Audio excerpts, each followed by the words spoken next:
we just got this one in. This is a EcoBoost. Now this was a total. Let's see what the insurance company was. So Geico, 169. It was supposedly undercarriage, is what they said. So they said it had undercarriage damage, but we don't see anything underneath it. Service advanced tracks. That's gonna be something with the something with the brake system. So it's got sunroof and everything. Nice bed cover, bed liner, nice tires. Yeah. Come check this out. This seat's like halfway full. It's got airbags underneath the rear suspension.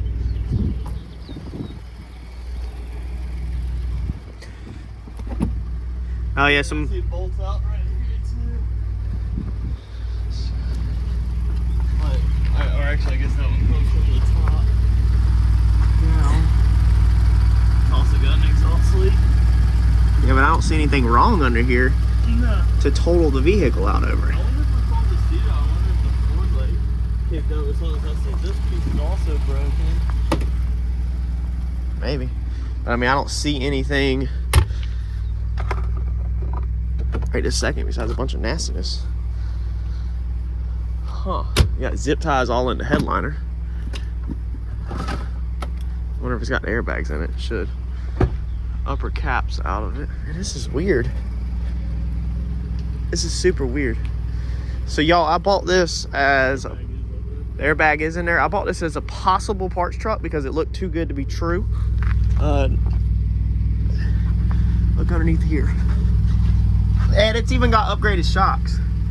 So it looks like it has ranchos. This thing for sure. And it's got the airbags up there. It's got the airline. It's oiled down back here from something. Like this looks greasy. Yeah, it does have oil all over this. Maybe it's got axle seal. Is that a thing with this? Yeah, the rear end could be blowed out of it. I wonder how good these bags are. It looks like they're pumped up. So I don't know, y'all. We're gonna take this thing for a spin. Let's see what it does. Ed, is the will it stay running?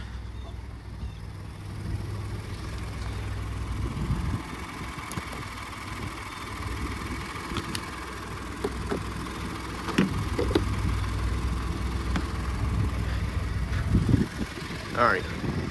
This is a screwdriver. The heated seats. I already got them cranking for us. Get us some heat. Get some heat cranking as well. Yeah, it is freaking cold in here. Yeah, this is way nicer than your truck anyways. No, it honestly is. What year was this one? 13. 13. Yeah, you got the projector headlights and stuff like that. But I mean, I like my 250, but people rant and rave about these EcoBoosts and how they said it's got a factory system back there. All the LEDs, that's a plus. I don't care about that. Oh man. Oh, we gotta buckle up. I bet you they had something extra right there. Oh, they got a little shade for Harper too. Yeah, I do hear noise in the rear end. We got rear ends. I already hear noise in the rear end. Come on, people.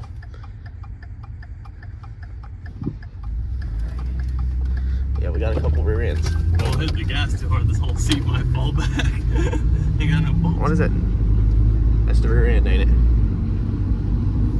Something back there making noise, yeah. Oh yeah. Hit the brakes.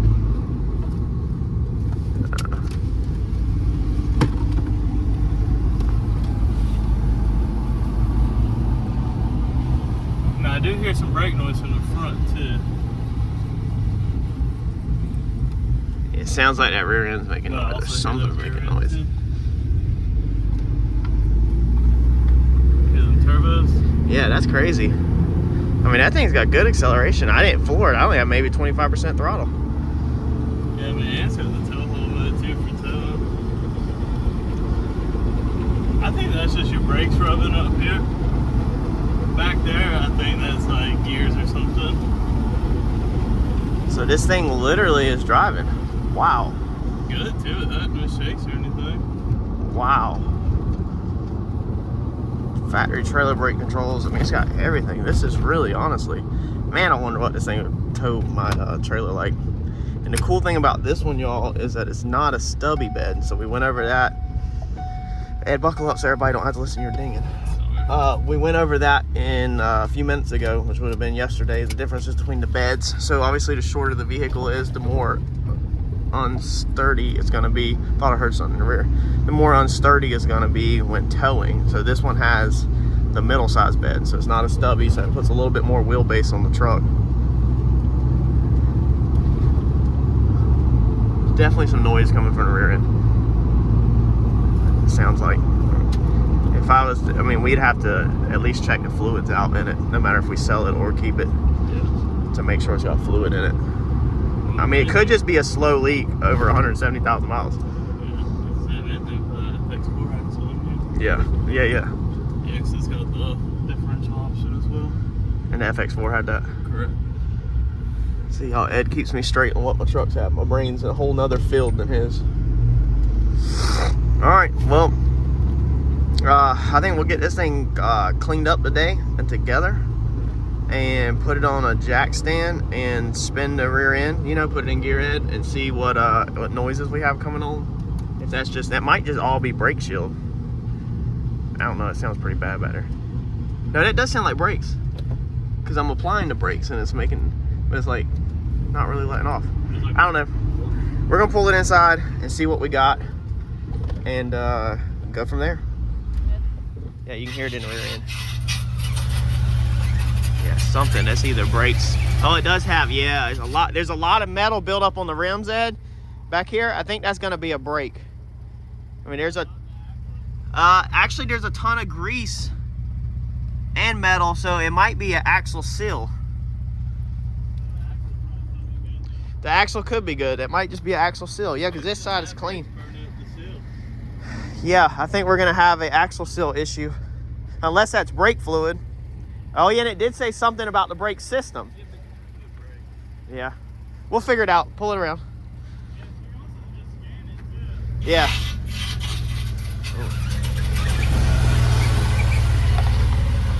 Yeah, that brake is definitely screwed up. I bet they totaled it out over that. Some insurance companies will total your vehicle out over mechanics and stuff like that. And I would not be surprised if somebody didn't have an inside connection in a shop, and a shop wrote it up as something crazy like rear end and got that thing totaled. It really would not surprise me. Definitely not the first time I've seen that happen. All right, so we're not 100% sure what's going on, but we have a bunch of just crap built up, like grease, okay, grime, metal, like just, it is everywhere. It looks like rear end fluid. I forgot to record, my fault. We put it in gear. Eddie had it in neutral. I got the brakes off of the rotors, and then he just bumped it straight into drive without touching the brakes so that the rotors were open. And you can hear some rear end chatter in there, and then you can see what fell out of this one. This wheel wasn't actually turning. That one was. I know, I'm pretty sure only one is supposed to turn, but when I turned this with a screwdriver, it started turning for a second. But you can see that there is some serious issues going on in here. I don't know what's going on in this rear end, but there's a bad deal. So I think we're gonna chalk this up as this rear end is trash. We're gonna check, actually, that's in the rotor. So you're saying also, the weird thing is that it's like dug into the bracket right there.